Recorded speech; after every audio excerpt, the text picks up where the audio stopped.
자, 오늘 드릴 말씀은 국제 정세와 이제 크립토 이야기입니다. 일단은 제가 볼 때는 지금 어떤 측면에서는 이미 미국과 중국의 금융 전쟁이 이미 시작이 됐다라는 생각이 들어요. 자, 일단 FTX 거래소가 파산하고 나서 지금 크립토 시장이 회복하면서 다 이제 부활을 했습니다. 그래서 대다수의 이제 채권자들에게 자금들, FTX 거래소에 있었던 자금들이 보상이 됐는데, 지금 49개국이 FTX 상환금을 못 받는다라고 합니다. 그러니까 벨라루스, 쿠바 등등 어떻게 보면 이제 네이밍만 들어봐도 여행을 가기가 힘든 나라들 있죠. 뭐 시리아가 됐든 이런 나라들.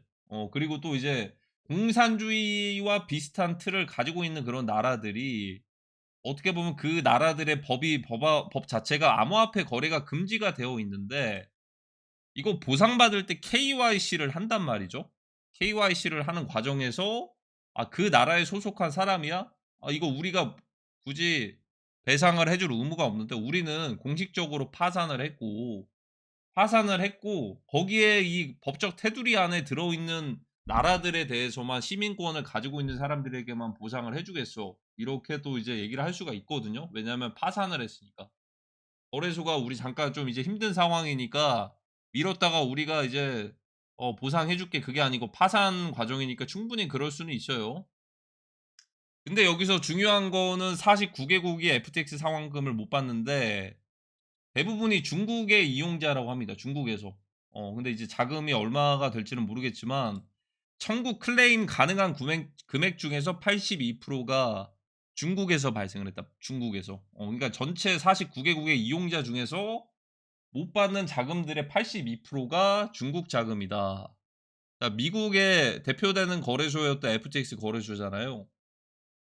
그리고 지금 미중 관세 전쟁부터 미중 전쟁 막 이런 식으로 많이들 좀 이제 벌어지고 있는데, 이것 또한 하나의 금융 전쟁이 될 수도 있지 않을까라는 생각이 들어요. 그러면 이와 반대로 이런 사례들을 또 봐야 될 것 같기도 한데, 혹여나 만약에 중국에 대표되는 거래소들이 혹여나 파산 과정을 겪게 됐을 때도 이런 보상 클레임 과정들이 좀 비슷하게 뭐 이제 일어날 수도 있고요.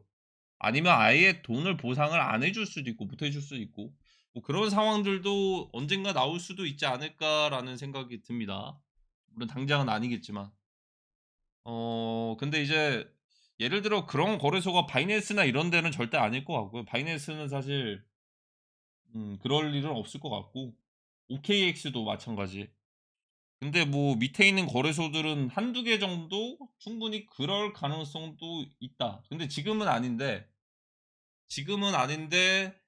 뭐 충분히 그럴 수도 있는데, 그걸 뭐 미리 생각하는 거는 뭐 그냥 개인 지갑에다가 이제 트레이딩 해야 되는 그런 시대가 오겠네요, 그렇게 되면. 그러니까 이제 거래소에다가 자금을 맡겨 놨다가 파산해서 못 받는 사례가 하나 나올 것 같아요.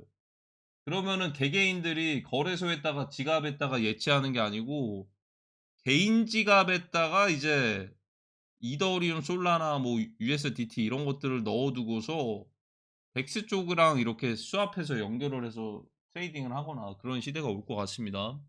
그러면 이제 반대로 또 이제 그런 사례들도 나올 수 있다라는 거죠. 저는 이거를 일단은 뭔가 좀 보이지 않는 금융 전쟁이 이미 시작이 됐다라고 판단을 하고 있고, 무엇보다도 작년부터 제가 외쳐왔던 것들 중에서 일단 알트코인 불장이 없다라는 관점은 정말 제대로 얘기를 드린 것 같습니다. 왜냐하면 그때 당시에도 알트코인에 물려 계셨던 분들이 많았거든요. 근데 이거는 초치는 게 아니고 예전이랑 불장 사이클이 전혀 다르다라고 말씀을 드렸어요. 그러니까 이제 유동성이 들어올 수 있는 거는 예전이랑 다르게 ETF로 인해서 도미넌스가 전혀 상관이 없다. ETF.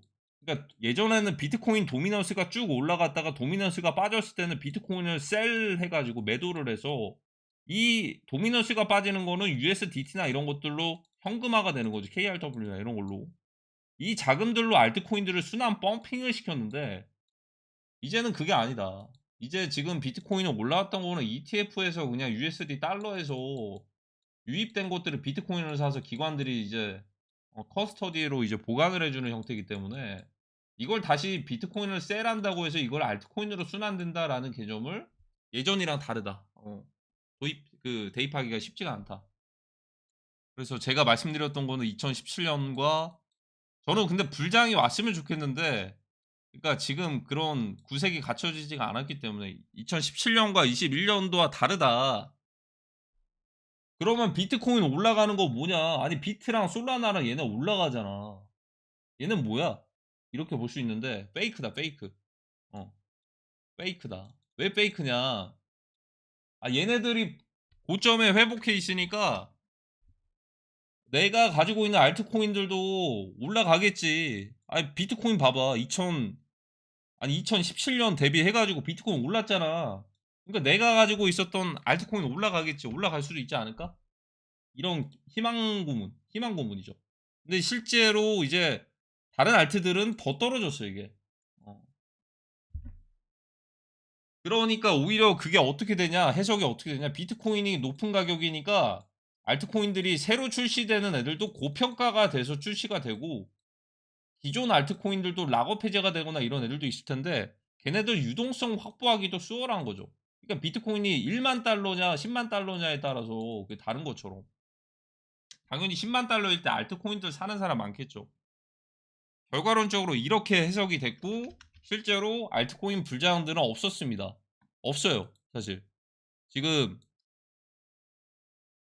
2024년 대비 2025년 기준으로 봤을 때도 그렇고 2025년 1월 대비 2025년 7월이죠 7월 7월 대비로 이렇게 봤을 때는 90%인 애들이 있고요 마이너스 이걸 마이너스 70%인 애들도 수두룩합니다 이 기준으로 봤을 때 그러니까 알트코인 불장은 영원히 없는 건 아니겠죠 영원히 없는 건 아닌데 세계대전이 끝나야지 있겠죠 왜 세계대전이 끝나야지 있냐면 아니 말 그대로 알트코인 불장을 만드는 세력들은 약간 신규 유입이나 이런 것들도 있어야 되고 근데 제가 생각하는 그 시대가 됐을 때는 이미 어 양극화가 완전히 고착화가 돼 가지고 세계 대전 겪고 나면은 그게 어떻게 될지 좀 흐름이 좀 예상이 좀 안 되긴 하는데 겪어 보질 않았으니까 어찌 됐든 이제 지금의 이제 분쟁 상황들이 거의 다 끝나가고 오히려 재건하거나 이제 새로운 것들도 이제 추진하거나 크립토 시대로 전환되는 이 시기에 자연스럽게 수요가 이런 것들이 많이 늘어나면서 ETF도 물론이며 스테이블 코인의 시총도 늘어나면서 올라갈 것이다라고 일단 예상을 하고 있어요. 물론 이제 제가 예상하는 것과 다르게 만약에 전쟁 대비해서 위험 자산으로 비트코인이 채택되는 게 아니고 안전 자산으로 채택되면 좀 말이 달라지긴 하는데 그 안전 자산으로는 골드가 있기 때문에 솔직히 좀 아직도 애매합니다. 그래서 결과론적으로 알트코인 불장은 없었다. 어. 어느 구간에 내가 샀던 코인들이 떨어졌는데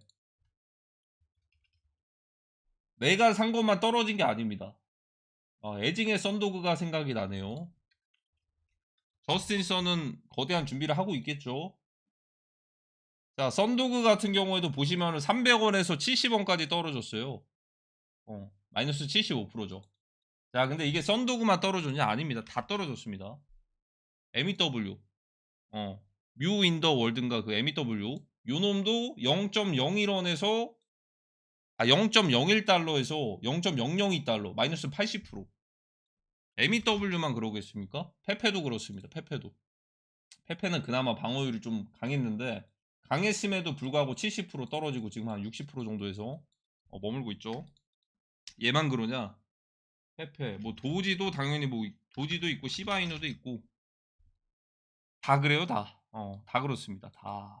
얘는 더 떨어질 준비를 하고 있고. 그러니까 내가 산 코인만 떨어진 게 아니고 다 떨어졌다. 거의 완전 그레이트 하드 리셋이 됐다라는 건데 여기서 최악인 거는 이제 그러니까 제가 말씀드린 변곡점이라고 말씀드린 거는 여기서부터가 이제 최악이에요, 최악. 이제 비트가 올라가는 거 말고는 희망이 없어요. 자, 이 상황에서 그나마 비트가 올라가야지 다른 중소형 알트들이 먼저 치고 올라가면서 유동성이 순환이 될 겁니다. 비트가 올라야지. 예를 들어 제가 말씀드렸던 비트코인 캐시 같은 것들. 근데 여기서 BT가 떨어진다? 지금까지 떨어졌던 구간에서 더 떨어지는 거예요 이게. 더 떨어져요. 여기 비트 떨어지면 더 떨어지는 거죠 이게 결국에는. 이미 떨어졌는데 더 떨어져요. 근데 이 정도까지 떨어졌으면 좀 많이 떨어지긴 했는데 그래서 제 개인적인 생각으로는 결국에는 비트코인 가격이 추세가 정해지고 나서 알트코인들은 그때 담아도 늦지 않을 거다. 뭐 이미 담아두신 분들은 계시겠지만 저희 작년부터 이제 알트코인 불장 없다라는 관점의 영상들을 보신 분들은 알트코인을 좀 멀리 하셨으면 그나마 다행이다라고 생각을 하셨을 겁니다. 그나마 다행이다. 그리고 또 이제 다음 사이클은 민코인 사이클을 시즌 3가 오겠죠. 그리고 이 전반적인 이 거대한 추세를 결정하는 것도 결국에는 FTX가 부활을 했기 때문에 이 세력들이 결국에는 마스터 키를 가지고 있을 겁니다. 코인 시장을 여기서 잠깐 끝내서 다시 한번 다음 사이클을 위한 매집의 구간으로 갈지 아니면은 한파동 더 올려가지고 크립토에 유입되는 미국 증시에 이제 쏠려 있는 유동성이 이 자연스럽게 자금들이 크립토로 들어오게끔 그것들을 만들어낼지 그것도 가능성은 있기는 해요. 왜냐하면 이제 지금 접근성이 굉장히 좋아졌거든요. 특히나 트럼프 대통령이 추진하는 암호화폐 사업들도 그렇고 접근성 자체는 좋아지긴 했는데 그러니까 제가 생각하는 거는 왜 그렇게 될 수도 있냐면 그러니까 이제 미국 증시 자금들이 이거 빠져나오기 전에 크립토로 이렇게 디커플링 되는 과정들이 결국에는 어 코인베이스가 이제 24시간 문이 열렸잖아요. 24시간 문이 열렸고 여기서도 주식을 토큰화하는 과정들이 있다 보니까 사실 이 유동성을 그냥 버리기가 아깝거든요. 미국 주식장 유동성을 그대로 버리기는 아깝죠. 이거를 그대로 고스란히 크립토 쪽으로 이동하는 모습들이 예전 패턴이라고 한다면 주식장이 먼저 올라가고 크립토로 들어왔던 사이클을 생각을 해보면 그게 너무 아깝기 때문에 이걸 그냥 그대로 살려가지고 아마 몇몇 테마들 있잖아요. 몇몇 테마들. 뭐 베이스 기반이 됐던 아니면은 뭐 민코인이 됐던 뭐 게이밍이 됐던 이런 것도 테마들 살려가지고 한 번 더 이제 사이클을 연장시키는 것도 괜찮다라고 생각이 들거든요. 희망사항이긴 한데. 근데 이제 그렇게 갈 수도 있겠지만 또 다른 관점에서 보면은 굳이 전 세계 사람들이 크립토로 들어오던지 말던지 결국 크립토를 할 수밖에 없는 시대가 올 거거든요. 그러니까 저희의 일상의 모든 자산이 토큰화가 되고 주식도 토큰화, 골드도 토큰화, 부동산도 토큰화, 그리고 우리의 일상도 토큰화가 될 거예요. 토큰화. 지갑을 가지게 되실 거고 개인 지갑들에 거기에 스테이블 코인을 넣냐 CBDC를 넣냐 이건데 승리하는 쪽에 토큰을 넣겠죠. 제가 볼 때 스테이블 코인을 넣을 것 같긴 한데 그렇게 됐을 때 결국에는 그냥 결제하는 것도 스테이블 코인으로 결제하는 시대가 올 것이고 앞으로 한 10년이면 5년에서 10년 뒤면 그러니까 지금 달러로 이제 국제적으로 어디 뭐 여행 갔을 때 결제하는 것처럼 그거 대신 테더나 USDC 같은 걸로 결제하는 시대가 오겠죠. 근데 그때는 이미 시총이 한 몇 천조까지는 늘어나 있겠죠. 이미 전환이 많이 돼 있겠죠. 유통된 달러들이. 그러니까 이제 그런 과정들은 무조건 올 거기 때문에 굳이 크립토로 들어오게끔 해서 유동성을 한 번 더 만들어낼까는 솔직히 좀 이제 약간 의심이 되기는 해요. 의심이 돼서 일단 코인 시장의 전반적인 큰 추세는 7월 8일 이 기점 그리고 7월 15일 이 기점으로 봐야 될 것 같은데 다음 주에 큰 하락이 없이 관세적인 부분에서 만약에 중재하거나 뭔가 좀 이제 협상하는 그런 국가들이 나오잖아요. 만약에 관세 바로 이제 매기는 게 아니고 그러면은 이것도 한 일주일 정도 더 연장될 수도 있어요. 일단은. 그러니까 제가 그래서 넓게 보고 있는 거는 일단 트럼프 대통령의 민코인 오피셜 트럼프 있죠. 오피셜 트럼프가 결국에는 한 12달러 정도까지 반등하는 사이클이 아마 여기까지는 한 반등하는 사이클. 여기 뭐 한번 오늘 일요일이니까 한번 떨어졌다 갈 수도 있겠는데 뭐 이렇게 사이클이 저는 일단은 종료 사이클이라고 보거든요. 요렇게. 일단은. 계단식으로 너무 많이 떨어졌기 때문에 그런 것도 있고 이제 그 제가 말씀드렸던 봉크랑 펭구 2개 보라고 했죠. 봉크, 펭구. 근데 여기서 이제 끝나는 건 아닙니다. 봉크 같은 경우에는 레츠, 봉크펀 이런 것 영향을 받은 것도 있겠지만 얘네도 한참 남았어요, 한참. 이거 고점까지가 한참 남았기 때문에 이 거대한 박스권에서 이렇게 움직이고 끝날 수도 있어요. 이 추세 전환으로 가려면 최소한 한 여기까진 가야 돼요, 여기까지. 요렇게까진 가야 돼요, 여기까지. 그러면은 이때부터 조금씩 민코인들 반등하는 유입 유동성 들어올 수도 있는 거고, 그게 아니면 그냥 이제 크게 봤을 때는 그냥 박스권이에요, 박스권. 박스권. 탱구도 마찬가지. 근데 얘네들을 왜 보냐면 대표적으로 얘도 마찬가지예요. 얘도 추세 전환으로 가려면 최소한은 여기까지 가야 돼요, 여기까지. 그러니까 얘네를 왜 그걸로 보냐면 일단 봉크는 오리지널 이제 FTX 코인이나 마찬가지예요. 민코인. 알라메다 리서치 엄청난 트레이딩 그룹이죠. 지금 다시 부활했잖아요. 부활했는데 얼마나 심심하겠습니까? 예전이었으면 솔라나 같은 것들 가지고 놀다가 솔라나 같은 것들 펌핑 시키던 세력들이 민코인에 붙었다라고 생각을 해보세요. 솔라나 몇백 조 같잖아요. 몇백 조. 봉크 같은 것도 시가총액 1, 2조밖에 안 되는 거 이거 50조 만드는 거 껌이에요, 껌. 그냥. 왜냐면 대다수 물량들 세력들이 다 가지고 있을 거기 때문에. 어. 그래서 봉크를 기준으로 본 것도 첫 번째입니다. 왜냐면 이들이 부활을 했잖아요. FTX 부활했죠. 아까 말씀드린 부활. 채권자들 보상할 돈들 다 부활했단 말이죠. 코인 불장 와가지고. 올라가지고. 비트코인, 솔라나 이런 애들만. 그리고 두 번째 펭구는 사실 여기도 FTX 그게 껴있어요. 펭구도. 그러니까 제가 이거 괜히 말씀드리는 게 아니에요. 자, 퍼지 펑긴 이거 출시할 때 FTT 코인 홀더 0.35% 정도 에어드랍이 됐단 말이죠. FTT 토큰 홀더들. 근데 FTT 코인 자체 60%인가 70% 가지고 있는 게 FTX 거래소예요. 그러니까 거의 한 70%면 그냥 전체 펭구 물량의 몇 프로야? 0.21% 정도를 그냥 에어드랍 받았대. 0.1%면 얼마야, 지금?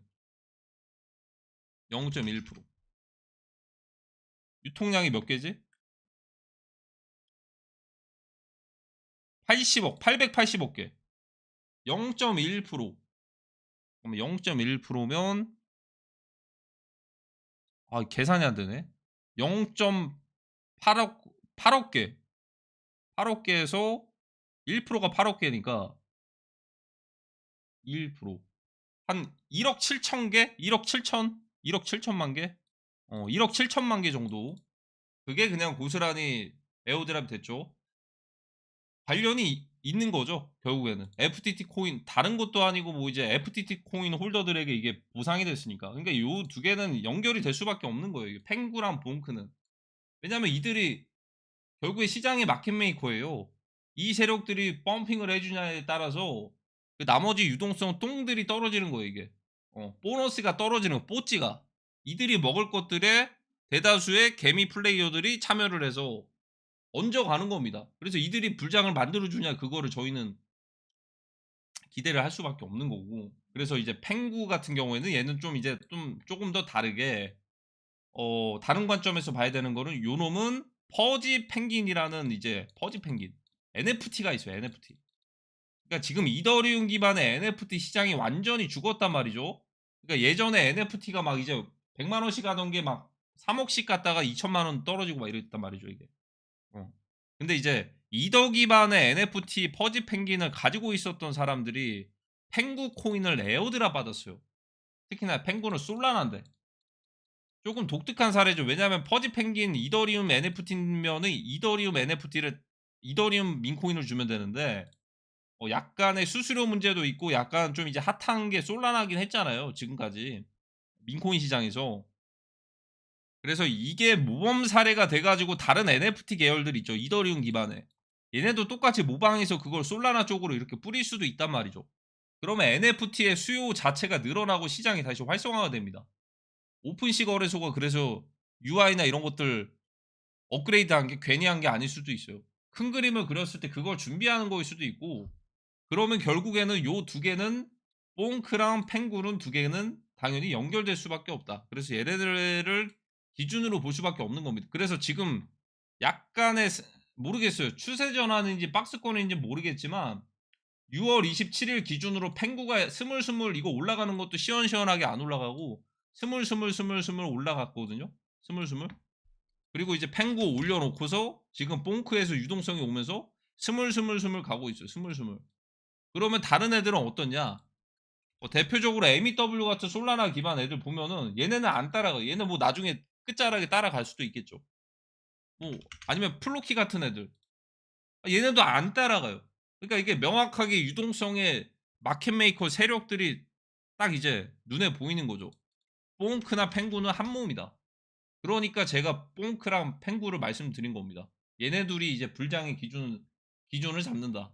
하지만 지금 펭구도 브레이크를 하나 걸어놨단 말이죠. 정고점 구간에서. 이거는 그냥 충분히 나올 수 있는 거는 박스권에서 놀다가 그냥 이제 타이밍 맞게 떨어지면 같이 떨어질 수도 있는 그런 구간이에요. 그래서 얘네들이 만약에 나중에 여기까지는 올라간다 만약에 요렇게 그러면 그때는 이제 솔라나 기반 애들 민콩이들 한 일주일 정도 더 가지 않을까? 솔라나 기반 솔이에요. 솔 무조건 솔라나 기반입니다. 솔라나 애들도 재미 한번 유동성 한번 들어올 수도 있겠죠.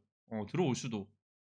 그래 급하게 갈 필요 없어요. 왜냐하면 저는 이렇게까지 가더라도 저는 짭불장이라고 일단은 보고 있어요. 짭불장. 진짜 불장은 솔직히 진짜 불장에 대한 기준은 지금 7월은 너무 빠르고 한 8월쯤에 나오겠죠. 8월. 7월에는 짭불장이라는 마인드로 일단은 의심을 하고는 있는데 기준선 명확하죠. 메이저 알트는 비트코인 캐시를 보면 되고 민코인은 솔라나 중에서 이제 뽕크랑 얘네들로 기준 지표로 보면 돼요. 펭구랑 얘네 두 개는 커플링 세트가 될 거니까. 근데 그 불장이나 이런 것들 만들어주는 것도 솔직히 세력들 마음이고 무엇보다도 얘네들은 나중에 ETF까지 출시가 될 수 있단 말이죠. 얘네 스테이킹 같은 거 없어요. 오히려 그러니까 출시가 더 빠를 수도 있어요. 이더리움, 솔라나 스테이킹 가능한 그런 것들보다도 얘네는 그냥 이제 그러니까 이제 오피셜 트럼프 민코인도 그 지금 지구의 최고 세력이 어떻게 보면 미국인데 그 미국의 대통령의 대표적인 트럼프 대통령 트위터에서 출시된 그게 괜히 나온 게 아니란 말이죠. 앞으로 민코인 불장은 시즌 3 오겠죠. 올 건데 어떤 식으로 오냐를 봐야겠죠. 아마 근데 ETF가 승인되는 거는 엄청 미친 상황인데 자연스럽게 기관들도 재미로다가 이렇게 살 수도 있고 이거 승인되기 전에 아마 시총들이 이미 많이 늘어나지 않을까라는 생각이 들어요. 저는 개인적으로 그래서 불장 왔으면 좋겠네요. 개인적으로는. 개인적으로 왔으면 좋겠고. 근데 방금 말씀드린 거는 FTX 이거 뭔가 좀 싸움일 수도 있어서 이게 싸움이 좀 커지면은 또 안 좋거든요. 이게 이 고래 싸움에 새우들 등 터진다라는 말이 있듯이 이런 싸움들이 커지면은 숏 전쟁도 날 수도 있어요. 루나 코인처럼 숏 전쟁. 어. 프로젝트 자체가 붕괴되는 사례도 충분히 만들어질 수도 있어서 고래 싸움에 새우들 등 터지는 것도 열어두긴 해야 됩니다. 이렇게 좀 어렵게 봐야 되나요? 어렵게 봐야죠. 지금 정세에 대한 흐름을 못 읽고 계신 거면 후폭풍이 굉장히 크게 다가올 겁니다. 후폭풍이. 지금 당장에 지금 이스라엘, 이란이 아니고 한국이랑 북한에도 당장 내일 당장 전쟁 나도 이상하지 않은 상황인데 루나처럼 만트라처럼 이렇게 되는 거는 이제 고래 싸움에 새우들 등 터지는 것도 충분히 다른 코인에서 나올 수도 있다. 이런 것도 또 주의를 해야 될 것 같습니다. 그리고 또 이제 마지막으로 좀 말씀드리면 일단 크립토 관점 좀 먼저 말씀드렸는데 그래서 이제 두 가지 보시면 될 겁니다. 뭐 자세한 이제 일기장이나 이런 것들은 아직은 불장에 대한 그런 신호를 못 느껴서 텔레그램에 일기장처럼 쓰는 것들 이제 오셔가지고 좀 이제 보시면은 좀 이제 조금 더 빠를 겁니다. 무료이니까. 대신에 말 그대로 일기장이기 때문에 뭐 어떠한 정보나 이런 것들이 있는 리딩방 이런 게 아니에요. 일기장. 7월 8일 일단 봐야 될 것 같고 여기서 연장되면 7월 15일이다. 이거 두 개. 연장됐으면 좋겠네요. 7, 8이랑 7월 15일 이렇게 해가지고 7, 8이 또 이제 의미 있는 날짜죠. 이렇게 해가지고 오히려 연장됐으면 좋겠는데 일단 그래서 다음 주 한 화요일쯤 봐야 될 것 같네요. 그리고 마지막으로 지금 이란과 이스라엘 관계가 있는데 지금 이것 또한 굉장히 좀 이제 하나의 경고입니다. 자, 이스라엘처럼 독단적인 어떻게 보면 아주 강력한 공격을 했기 때문에 이란이 핵을 만드는 것들을 막았다라는 평가들을 하고 있습니다. 자, 이게 무슨 말이냐면 라이징 라이언이라고, 이 프로젝트 그 오퍼레이션 라이징 라이언이었나? 공습해 가지고 핵 개발자들이랑 참모진들이랑 이렇게 한 번에 다 이제 잡았잖아요. 그리고 이제 미국의 공습도 있었겠지만 반격이 이란 쪽에서 미사일 날라오긴 했지만, 근데 이거를 봐야 되는 게, 한국 북한 상황도 똑같습니다. 근데 다른 점은 뭐냐? 이스라엘은 이미 핵을 가지고 있고요. 이란이 추가적으로 핵을 만들기 전에 그걸 제압을 했습니다. 자, 근데 한국이랑 북한을 볼까요? 북한은 이미 핵이 개발이 됐고 이스라엘이 했던 것처럼 똑같이 진행을 할 거였으면 1990년대 후반에 진행했어야 됐다라는 평가들이 있어요. 뒤늦게. 지금 25년이 지났는데. 25년이 지났는데 지금 상황은 어떻다? 이미 핵을 가지고 있고 이미 그걸 실행할 수 없다라는 겁니다. 그러면 반대로 핵을 그렇게 가지고 있는 국가가 오히려 반대로 강력한 도발이나 위협을 할 수도 있는 겁니다. 왜냐? 앞으로 몇 년 뒤가 됐을 때면 핵도 무용지물이 될 수도 있고, 어, 골든돔이 구축이 되고 만들어지면은 사실상 의미가 없어질 수도 있거든요. 지금 이제 국제적인 정세에 이제 큰 판을 잡고 이제 협상하고 중재하고 이끌어갈 수 있는 권한을 가진 게 트럼프 대통령이잖아요, 어떻게 보면. 그 누구도 군사적으로 갔을 때 어 거기에 대해서 대항하기가 힘들 겁니다. 하지만 군사적으로 최대한 안 가려고 하겠는데 이란에서 보여줬던 거는 충분히 군사적인 움직임이 필요하면 사용하겠다라는 것들을 이제 샷아웃 한 겁니다. 그걸 보고서 가장 위협적인 포지션에 있는 게 바로 북한이 될 겁니다. 왜 북한이 되냐? 그냥 권력 유지하고 그렇게 갈 거였으면 트럼프 대통령 뭐 서한이나 이런 것들을 했을 때, 날렸을 때 서신 같은 것들 막 특별 서신, 서한 이런 것들 날렸을 때 거절 안 했겠죠. 수령했겠죠. 대화했겠죠. 근데 갑자기 어디에다가 이제 붙었죠? 이란에다가 군사적인 지원이나 핵미사일을 우리 지원할 수 있다. 자주국방 위해서. 이랬는데 갑자기 이란이랑 이스라엘 휴전해 버렸어요, 지금. 가만히 있었으면은 그냥 북러 조약 맺으면서 파병 가면서 이렇게 해 가지고 뭐 러시아로부터 기술들 전수 받고 이런 건 이미 있을 수도 있는데 괜히 또 이제 휴전 종전하는 그 타이밍에 딱 해 가지고 벙찌게 됐습니다. 벙찌게 됐는데 이란에서 이제 습격을 받기도 했고, 그리고 이제 핵 보유 국가에 대해서 계속해서 그런 식으로 좀 경고를 하는 것도, 노스코리아 북한 입장에서는 이제 BBB 법안이 통과가 돼서 골든돔이 구축이 되면 더 이상 이제 미국에게는 그런 협박이 안 먹힌다. 그러면 그 협박이 먹히기 전이 지금이 골든 타임일 수도 있어요, 북한한텐. 아마 이런 식으로 세계 대전이 시작되면 정말 최악일 텐데 말이죠. 아마 그런 북한이 도발이 그렇게 크게 시작된다는 건 대만 해협에서 이제 그 양안 전쟁도 같이 시작이 되는 거다라고, 세트 옵션이라고 보시면 됩니다. 그래서 그 사례들을 많이 보여줬던 것 같기도 하고, 만약에 그런 상황이 발생을 했을 때는요, FTX 거래소처럼 금융시장 또한 초토화가 될 겁니다. 예를 들어 계좌 같은 것들도 동결될 수도 있고요. 은행에 넣어놨던 돈들이 제로 가치가 될 수도 있어요. 말 그대로 사이버 머니가 되는 거죠. 어, 출금 제한이나 이런 것들이 하루에 예를 들어 10만 원씩밖에 안 되면 은행에다가 1억을 넣어놨어도 1년에 뺄 수 있는 게 3,650만 원밖에 안 될 텐데, 뭐 이런 식으로 될 수도 있고, 일단 금융적인 공격에 대해서 사이버 공격이나 이런 것들에 대해서 굉장히 취약하게 노출되어 있는 게 바로 이제 한국이겠죠. 최근에도 사례들이 많이 보여지고 있잖아요. 그런 사례들을 봤을 때 앞으로 블록체인 시스템은 해킹할 수 없고 이 전산의 시스템에서도 보장을 받는다. 그게 바로 스테이블 코인이 될 것 같네요. 스테이블 코인. 제가 볼 때 승리는 CBDC보다 스테이블 코인 쪽이 될 것 같고, 하지만 그 안 좋은 이게 필요하다라는 사례가 나올 수 있는 게 바로 저희가 또 이제 그 사례의 희생양이 될 수도 있다. 왜냐하면 이제 가장 약한 국가들이 먼저 때려 맞는 거거든요. 근데 무엇보다도 그런 건 있습니다. 무엇보다도 지금의 한국의 엄청난 위상과 이런 것들을 만들어낸 것도 세력들입니다, 결국에. 사실 자본 세력들이 만들어낸 위대한 대한민국. 위대한 한국인. 이것도 사실 부정할 수가 없어요. 왜 그러냐? 말 그대로 그 어디 해외여행을 나갔을 때도 뭔가 좀 이제 남성들 있죠. 2030 남성들이 사우스 코리아라는 얘기들을 한국에서 왔어? 사우스 코리아? 인식이 굉장히 좋게 바뀐 케이스가 왜 그런지 아십니까?